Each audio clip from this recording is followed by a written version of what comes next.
গোপনে দান করবেন, ওই গোপনে দানের সওয়াব বেশি। গোপনে দান করলে কিয়ামতের দিন আল্লাহ তাআলা আরশের নিচে আপনারা ছায়া দিয়ে দিবে।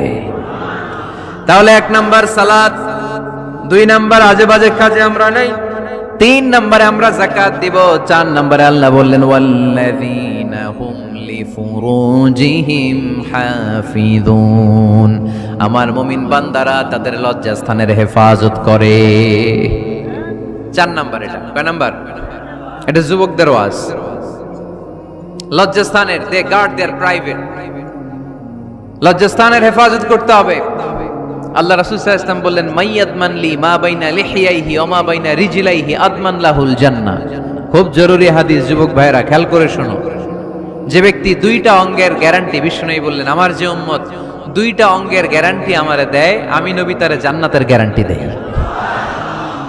1 নাম্বার মা বাইনা লিহিয়াইহি, এই 2 চোয়ালের মাঝখানে যে অঙ্গ থাকে, সে যদি গ্যারান্টি দেয় ওই অঙ্গের পাপ করবে না, মানে জিহ্বা।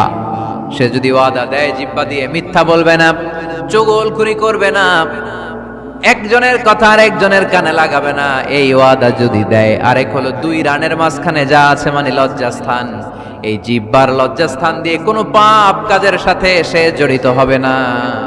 এই গ্যারান্টি যদি কোনো উম্মত আমারে দেয়, আমি নবী তারে জান্নাতের গ্যারান্টি দেই।